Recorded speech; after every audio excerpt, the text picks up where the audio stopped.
Alors, je tenais quand même à prendre le micro pour faire une pierre trois coups.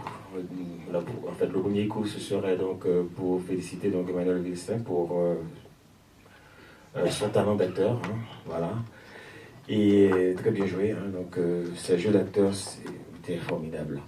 Et aussi un monsieur, hein, donc justement pour la réalisation de ce film qui est, on pourrait dire techniquement, je dirais pas que c'est une perfection, mais pas trop loin quand même de la perfection, très bien techniquement.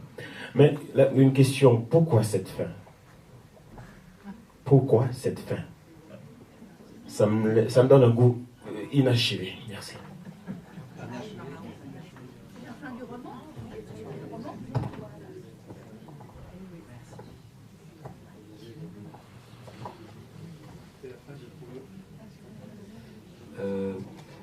Non, c'est pas tout à fait la fin de Trouillot, mais laisser un goût d'inachevé, c'était le moindre que je puisse faire sur cette histoire. Elle est inachevée, cette histoire. Elle se traduit par la mort de Lucien, elle se traduit par la solitude égarée de Little Joe et par la mémoire symbolique de la mère qui n'a plus que le silence pour exprimer son regard sur le monde à ce moment-là. Et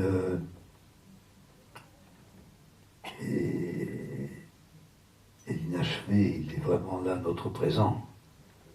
L'inachevé, c'est notre bataille de tous les jours. L'inachevé, c'est que cette petite fable, qui quand même raconte un moment décisif de l'histoire d'un pays et la tragédie d'un garçon,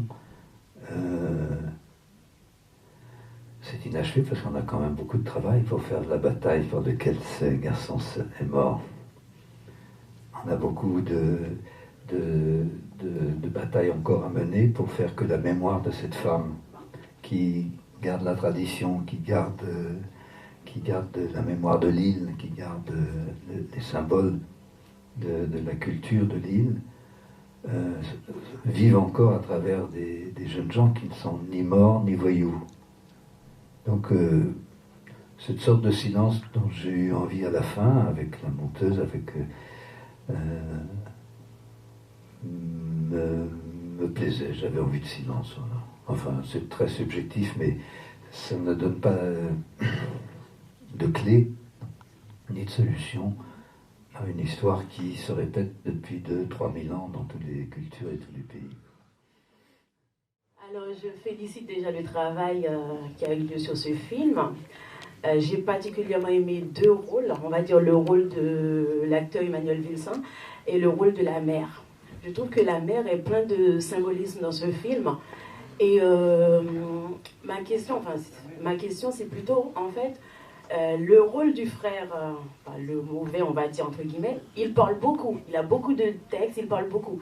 Et le rôle, justement, de Lucien, il y a beaucoup de silence dans son personnage. Moi, je n'ai pas lu le livre de Trouillot. Est-ce que, justement, dans ce livre, ce personnage-là est autant dans le mutisme, justement, parce qu'il observe, il regarde, et pourtant c'est lui, on va dire celui qui a beaucoup de connaissances, on va dire, par rapport à son frère, et pourtant il est dans un mutisme tout au long de l'histoire, jusqu'à la fin d'ailleurs, puisqu'il meurt. Est-ce que dans le livre, justement, c'est exactement ce même image, ce côté, il a beaucoup de choses à dire, et il se tait, il observe, justement.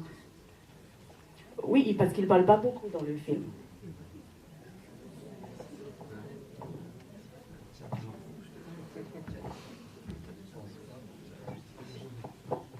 Tout ce que je peux dire, c'est que dans le livre même de Trouillot, c'est que l'étudiant descend dans la ville et depuis sa petite maison dans le bidonville, il a, en plus des murmures de la ville, il a sa mère, quoi. Il a l'esprit un peu de sa mère qui se transforme aussi en l'esprit du pays, qui lui parle, qui est dans sa tête. Et donc, je suis pas réalisateur, mais je sais que cinématographiquement, il n'y a que le silence pour pouvoir traduire ça. Non, mais c'est un beau silence. Hein. Oui, justement. Donc, et dans toute la ville, et d'ailleurs, je crois que François Martourin avait fait, dans un premier temps, le choix de voix off tout au long du parcours, de la traversée de Lucien, mais après il a décidé de ne pas mettre le voix off, de ne pas mettre la voix off, de garder ce silence.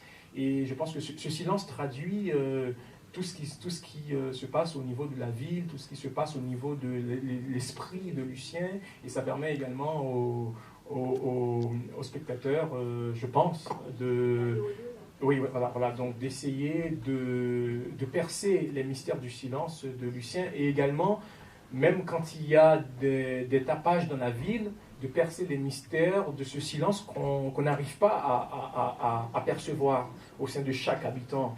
Parce que 10 millions d'habitants quand même en Haïti, il y a quand même, comme dit le livre de Trouillot, il y a un monde de silence qui habite chaque personne. Donc j'ose penser que ce film a voulu percer un peu les mystères de ce silence-là. Et la voix off au début, c'est celle de François. C'est la vôtre. Oui. Non, mais votre question est juste parce que dans le livre, il y a toute la voix intérieure du héros, Lucien. Et on a beaucoup hésité à mettre une voix off.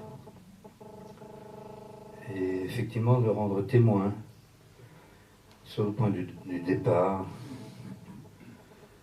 et en même temps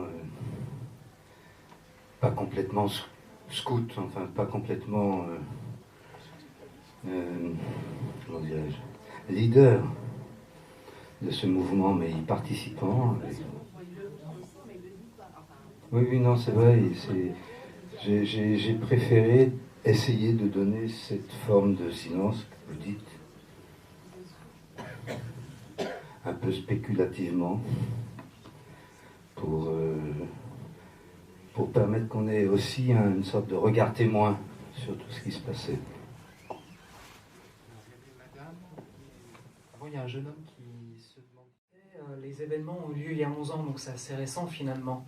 Est-ce que vous, dans votre réflexion de réalisateur ou autour de vous, vous avez dit attention, c'est un sujet sensible, ça fait pas si longtemps que ça s'est produit, c'est une guerre civile quelque part. Est-ce que vous, au niveau du traitement de la narration de votre film, vous en avez tenu compte ou non, vous avez voulu le raconter tel que vous le souhaitiez? Est-ce que vous avez eu des voix qui ont tenté de vous influencer plus ou moins dans le sujet de votre film?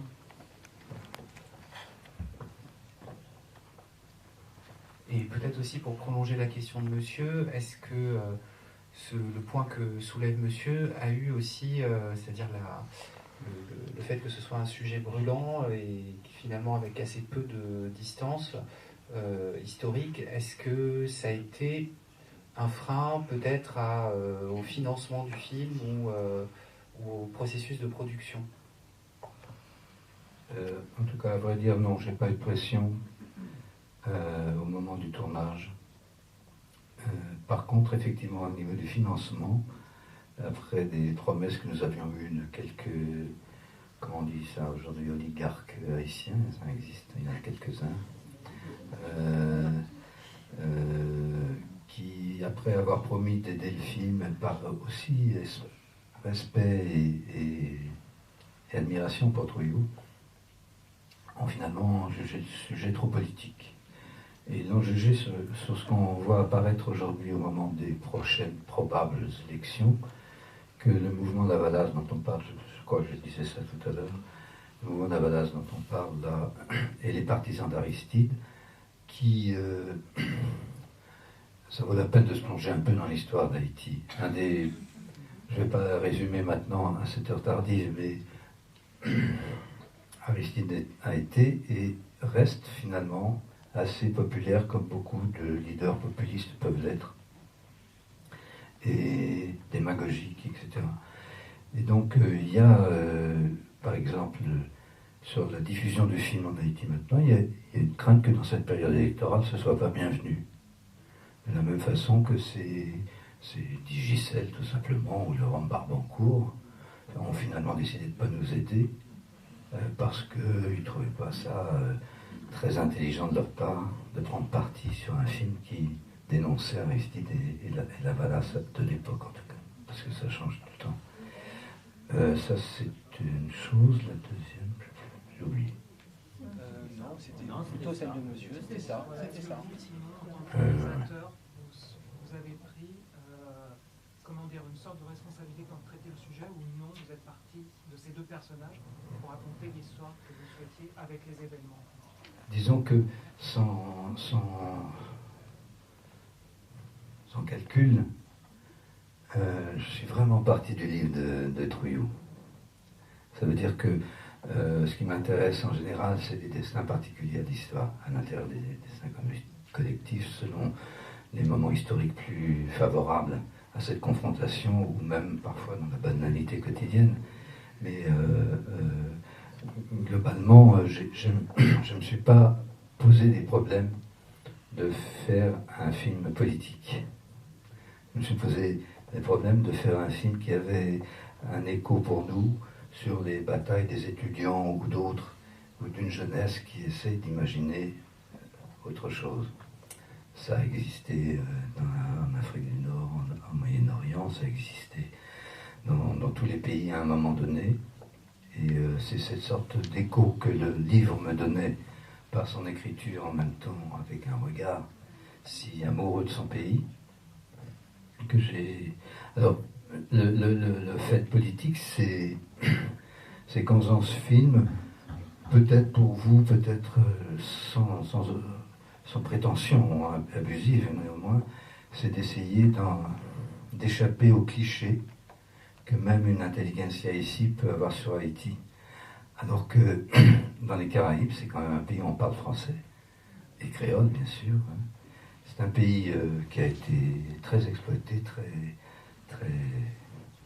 très conditionné par des tas d'événements, tout le monde pourra les étudier ou les regarder d'un peu plus près. En tout cas, essayer à cause de ce film, de voir cette ultra modeste prétention politique que les gens d'ici aient un regard autre sur Haïti et qu'ils considèrent que c'est les Haïtiens eux-mêmes qui doivent sortir leur pays de ses difficultés et pas seulement ce parrainage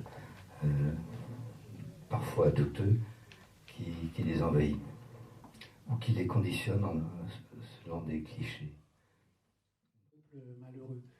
Et le résultat n'est pas du tout celui-là, parce que justement, vous avez bien tenu votre rôle, et que le fait d'être distant, de dire même modestement, je ne connaissais pas cette histoire ou ce pays, vous a servi à éviter les écueils. C'est-à-dire, c'est pas le journaliste qui va chercher du sensationnel, c'est pas celui qui va tenter avec ses images d'en rajouter sur les images d'actualité dans le musée des horreurs, mais qui a suffisamment, au fond, de distance humaine pour montrer une réalité, c'est-à-dire une dignité, une réalité, sans tomber dans un souci de faire un film réaliste. Et la chance deuxième, c'est le fait de la modestie des moyens, qui fait que, là encore, vous n'avez pas surenchéri sur les images, mais au contraire été dans une espèce de retrait qui a abouti à ce qui est, je crois, la réussite du film. Un mot que vous avez employé 2 fois, c'est le mot de fable. C'est-à-dire qu'en effet, il ne s'agit pas de montrer le réel complètement, mais il s'agit de tirer de ce réel quelque chose qui fait une œuvre artistique qui vaut pour tout le monde.